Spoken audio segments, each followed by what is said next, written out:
এই মাটিগুলো আমাদেরকে অনেক আগে থেকে ভিজা মাটি আনতে হয়েছে। প্রথমে পেপারগুলো করে মাটিগুলো মিলা হয়েছে, আর তারপরে শুকনা করে এগুলো ভাঙা প্রসেস চলছে। আর এই ভাঙার ফলে এটা কোকোনাট গুঁড়া, যেগুলো নারকেল গাছে ছড়া থেকে তৈরি হয় নারকেলে, সেই ছড়াগুলো শুকনা করে এবার মিক্সড হচ্ছে।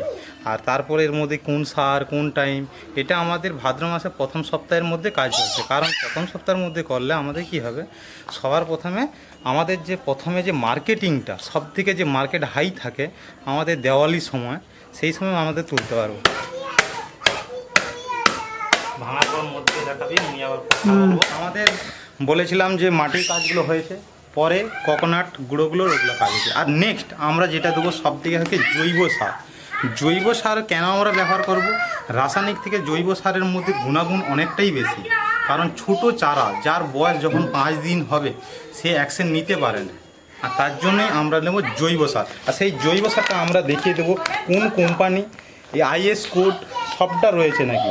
ভার্মিকম এটা 120 টাকা, যে কোনো তোমাদের লোকাল দোকানে আশপাশে পেয়ে যাবে। এটা কোয়ালিটি আছে 2 কেজি, 60 টাকা কেজি আমাদের মধ্যে, ঠিক আছে।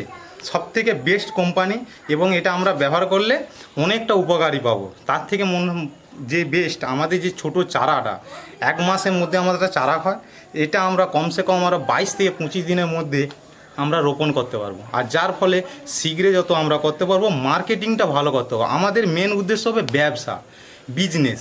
সেই বিজনেসটাকে গ্রো করতে গেলে আমাদের সবথেকে বড় ইম্পর্টেন্ট হচ্ছে অল্প দিনে কুইক মালটা তুলতে হবে। মার্কেটিং না করতে পারলে পয়সা আসবে না। তার জন্য এই সারটাই তোমরা ব্যবহার করতে পারবে, যে কোনো লোকাল দোকানে পেয়ে যেতে পারো, নাহলে অনলাইন ফ্লিপকার্ট আমাজন রয়েছে।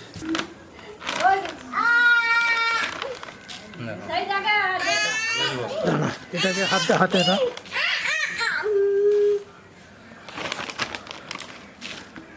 আমরা প্রত্যেকটা 3 মুঠো করে জৈব সার দিয়ে দিলাম, ঠিক আছে। আমরা নেক্সট পরেরটা যাব।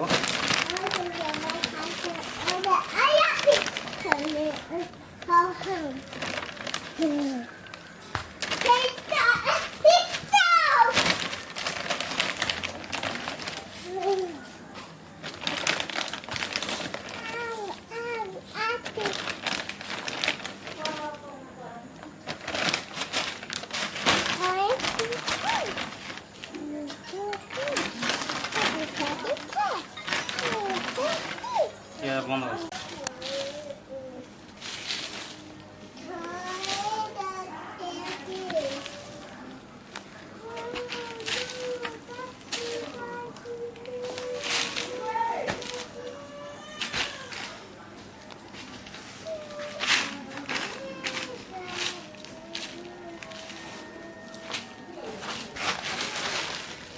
শুকনো মাটি, তারপরে কোকোনাট গুঁড়ো, আর তারপরে জৈব সার, তার সঙ্গে খোল এবং সুপারের কাজ হচ্ছে সব থেকে হচ্ছে মাটি শোধন করা।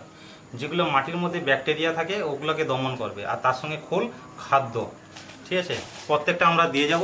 আমাদের টোটাল 8টা বেড হবে। 8টা বেডের 4টা ভাগ, 2টা করে ক্যারেট নেব।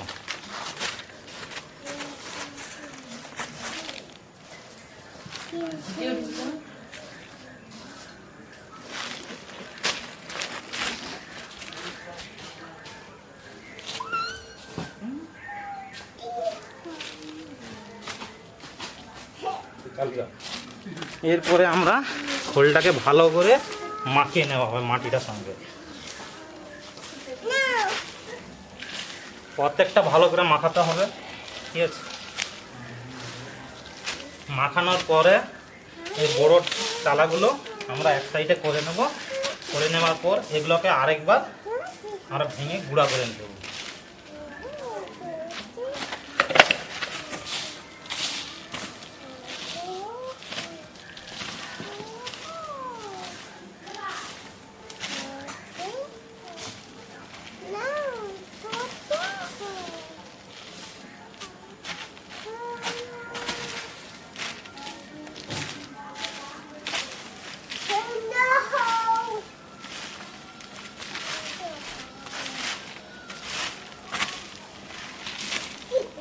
আমরা ক্যারেট নিয়েছি, 8টা ক্যারেটের কাজ হবে, দুটো মাটি।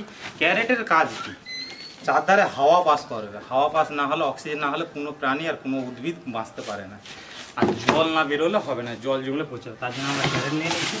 ক্যারেটটা পরিষ্কার করার পরে সবার প্রথমে আমরা বড়ো চালাগুলো মাটি নিচে দিয়ে দেবো।